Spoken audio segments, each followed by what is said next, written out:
าธิตเกี่ยวกับการเฮ็ดPowerPoint ด้วย AI เนาะก่อนอื่นเราเข้าโปรแกรมของ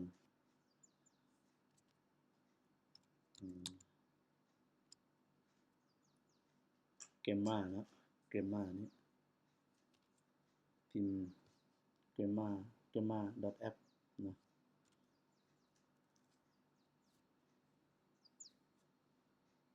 พอเราเข้า gamma.app แล้วมันจะให้สมัครเนาะสมัครด้วยGoogle เลยสมัครแล้วจะออกมาเป็นแบบนี้เนาะเมื่อออกมาเป็นแบบนี้ปึ๊บนะเราก็เข้าไปเพราะว่าตัวนี้ข้าพเจ้าได้สร้างไว้นี่เนาะแต่ว่าสิลองเป็น create เนาะมันออกมาแบบนี้เนาะออกมาแบบนี้ให้เลือกเอาตัวนี้เนาะคลิกใส่นะในตัวนี้ มันจะเป็นสไลด์เนาะสไลด์ยกตัวอย่าง9สไลด์เนาะ9สไลด์อยู่นี่เป็นภาษาอังกฤษหรือภาษาไทยนะยกตัวอย่างเป็นภาษาไทยซะภาษาลาวบ่มีเนาะภาษาลาวเป็นภาษาไทยนี่ค่อนข้างง่ายอยู่นี่สามารถพิมพ์เป็นภาษาลาวได้เนาะแต่ละคนพิมพ์ภาษาลาวยกตัวอย่างข้าพเจ้าเฮ็ดมา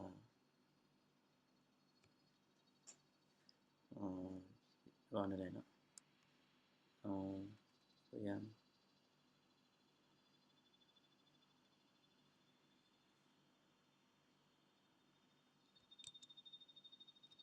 5 วิธีขายเครื่องออนไลน์เนาะ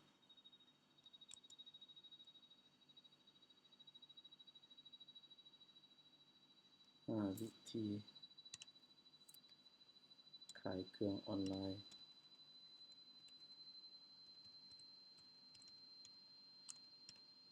ปี2025ขายเครื่องออนไลน์ที่ดีที่สุดเนาะปี2025นะหลังจากนี้ครับพระเจ้าคลิก generate เนาะ generate ตอนนี้มันจะสร้างมาให้เนาะมันจะสร้างมาให้นะภายหลังมันสร้างมาแล้วเนาะ1 2 3 4ครบ9แล้วเนาะสรุปตอบคำถามให้ถามตอบอยู่ในนี้นะมันจะเลือก template ตัวนี้เนาะ template นี้จะเป็นพื้นหลังเป็นอาจจะเป็น PowerPoint นะเนาะเขาพเจ้ายกจะเอาเรื่องเนาะเขาจะเอาตัวนี้นะเอาตัวนี้นะภายหลังเลือกตัวนี้ปุ๊บเขาจะกด generate เลย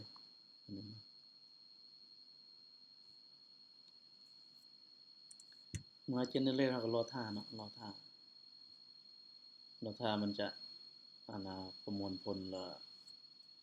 เฮ็ดเป็นไฟล์ของเราเนาะเป็น PowerPoint นะตามสไลด์9สไลด์ฮะ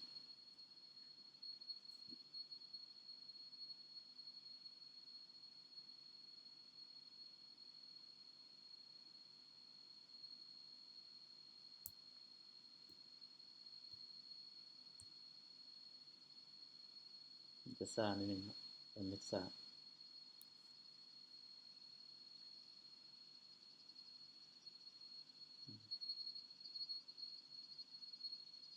ตัวนี้มันต้องให้สร้างคอนเทนต์มาจากให้ AI เป็นผู้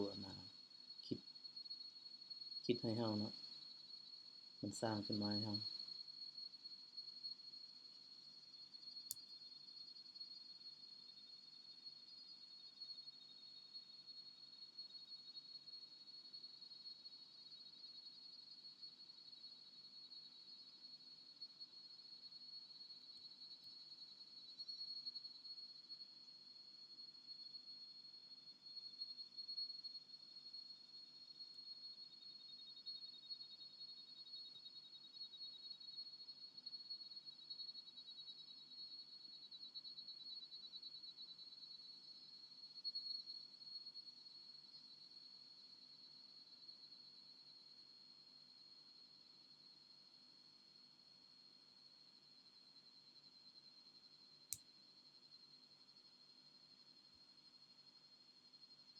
เราทางมันสรุปจะได้เฮาแล้วเนาะ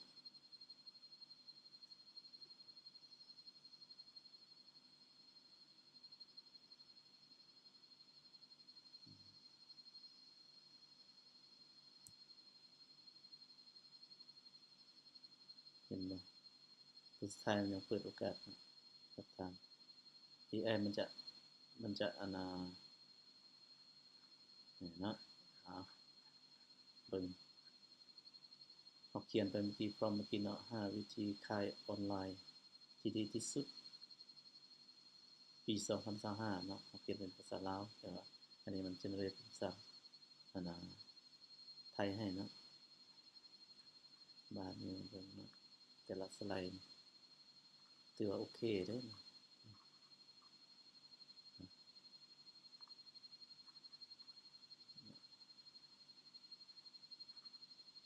บาดนี้เนาะเฮาอยากเซฟมันเป็น PowerPoint เนาะเพื่อเป็นนำเสนอเนาะนำเสนอเฮาก็มีเข้านี่เข้า3ขีดคลิกเข้าไปนี่อัปโหลด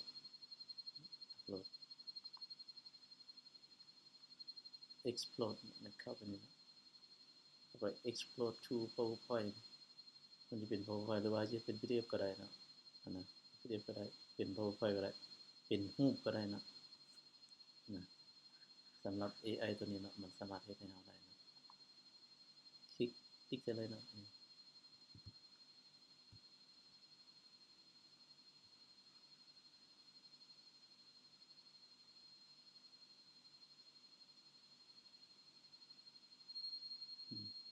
เปิดเปิดตัว PowerPoint ได้เลยนี่นะ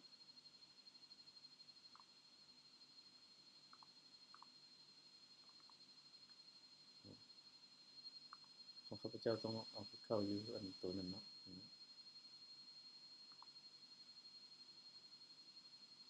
โอเคเนาะถือว่าฮอนนี่เนาะ